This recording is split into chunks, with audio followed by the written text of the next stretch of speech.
Hello everyone, welcome to Chasing Adventures, and today we're going to take a look at the all-new TB2 Diesel Heater from Hcalory. Alright, so colder days are coming up on us, and it's already here in Washington State as I'm sitting around low 50s this morning, and then it went down to low 40s last night. And one of my popular videos was a diesel heater review that I did about a year ago, and since then I tried out various different type of diesel heater, and for the most part they all work as it should. However, out of all the diesel heaters that I have, I kept picking up the Hcalory Toolbox diesel heater purely for the convenience to travel with and to set up. And now they just released the TB2, and it's an upgrade from the original TB1 model. Now, last night was the second time using this heater, and I wanted to share my experience with you guys. So in this video, we'll take a look at the specs, show you how to set up, and let you know if a diesel heater is right for you. So first off, the diesel heater comes already assembled and it's ready to be used right out of the box. It also comes with all the necessary hardware like the intake, the exhaust, expendable tubing, and an AC to DC power cord, although I don't use it when I'm camping, and I'll tell you why in just a bit. And this is slightly taller than the previous TB1 model, and that's because the fuel tank is built into the box, whereas the TB1 fuel tank was attached to the outside of the box. And this gives much cleaner look and much more safe to travel with. And although the fuel tank is built in, it has a larger 6-liter fuel tank capacity versus 5-liter on the outgoing model. So it'll give you longer runtime.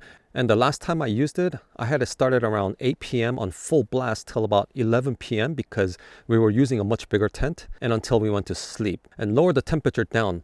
But it was running all night till about 8 a.m. the next morning on medium setting and set it back to high until it ran out of fuel, which was around 11 a.m.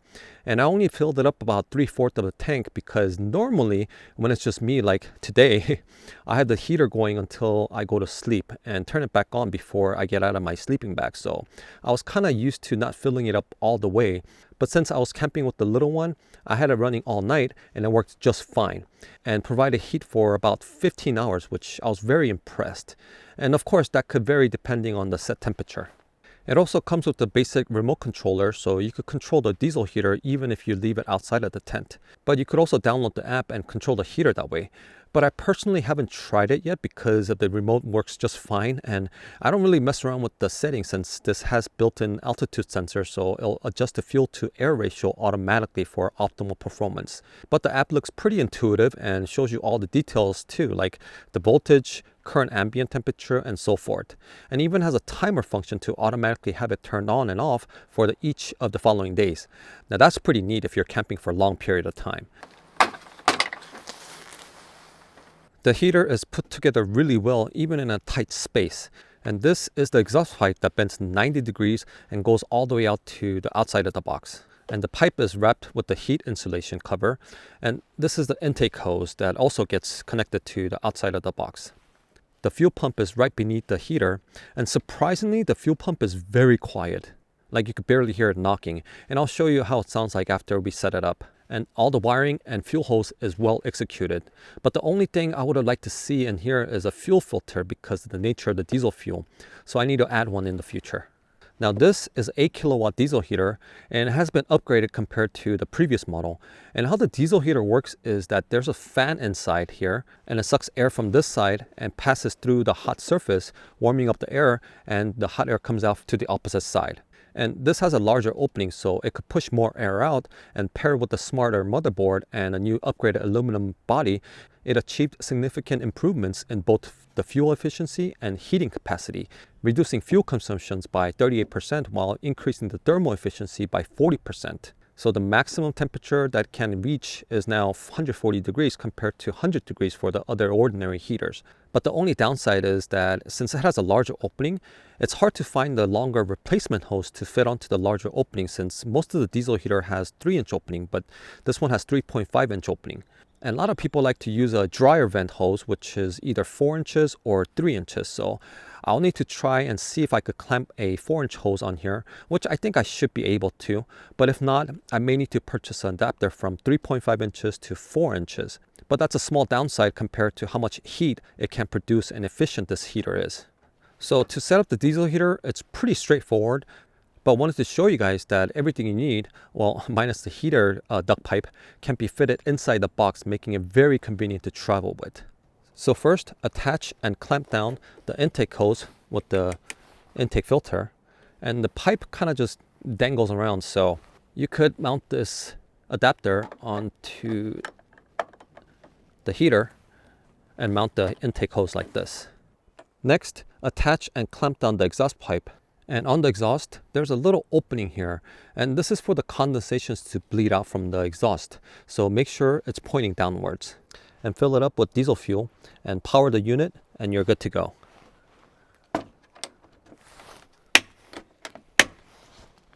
And you could use the AC to DC converter that came with the diesel heater, but the reason why I don't use it when I'm camping is because when powering the heater with the power station with the AC plug, a little bit of energy is lost because the power station has to go through the inverter for the AC output. So I got this long DC plug wire and connected to the also included 12-volt battery wire and powered the diesel heater with the DC power. This way, I'll be able to use full capacity of the power station and to power something else with it. So it's not necessary to use this, but it's worth mentioning. But if you're using this at home to heat up the garage or basement, the AC-DC converter is very handy, and powering the diesel heater at home is very easy. And if you think this video is valuable so far, please like and consider subscribing to the channel. Now, once the power source is connected, the display will turn on, and it has very clear, easy to read color LCD screen. And you could control the heating level with the up and down buttons and change few of the settings if necessary. But from my experience, I didn't need to change any settings. And like I mentioned earlier, it has a built-in altitude meter, so it'll adjust itself automatically, so that's always running efficiently. So let's run the diesel heater and I'll show you guys how quiet this diesel heater is. And to power the diesel heater, I have a Bluetti AC200, which is a 2600 watt power station, so it has plenty of power to power the diesel heater all night. But I had the heater running for about 5 hours last night and used a heat-up blanket throughout the night after I turned it off, and still has about 80% battery life remaining.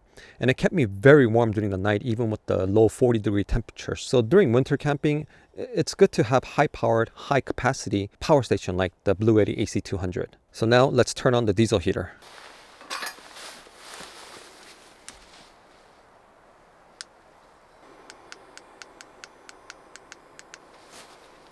Now, when it first starts, it needs to warm up the glow plug, so it'll draw about 120 to 130 watts initially. But after it gets going, it'll draw around 50 to 15 watts depending on the set temperature. And one important note is that when you shut it off, it goes through the cooling process, and it's crucial to let it run through the shutting process for longevity of the diesel heater.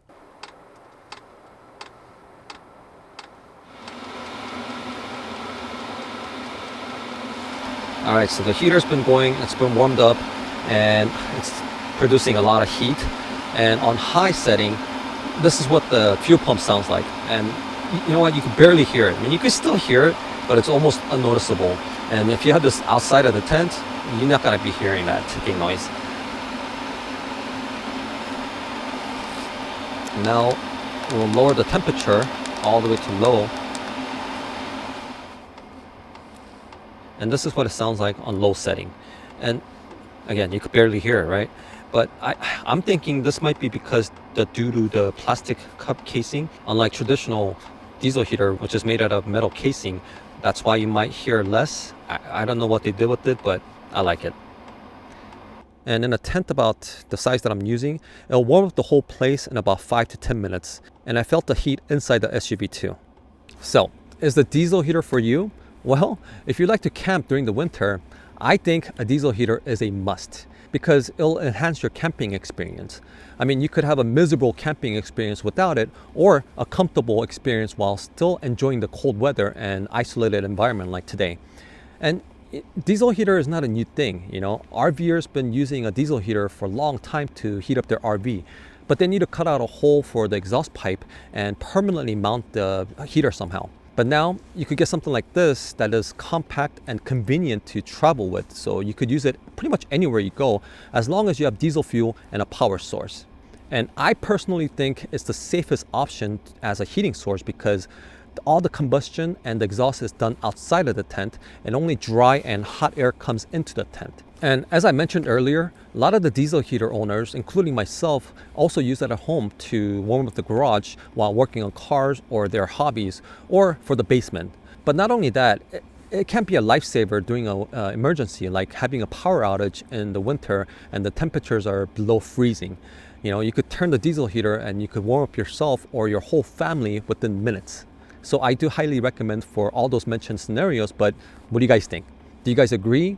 And what other scenarios do you guys see yourself using a diesel heater? Please let me know in the comment section below. I would love to know. And if you're interested to find out more about this diesel heater, I'll have the link in the video description along with the 15% off discount code for you guys. But the code is only valid till November 28th for the Black Friday sale, so make sure to check it out and take advantage of the Black Friday sale if you don't already have one or thinking about upgrading your current diesel heater to the TB2. So that's all I have for you guys today, and if you thought this video was informative, please don't forget to like and subscribe to the channel if you're new, and check out my camping video to see this diesel heater in real world scenario as well. So thank you all for tuning in today, and until next time, keep chasing adventures, and I'll see you all on my next video.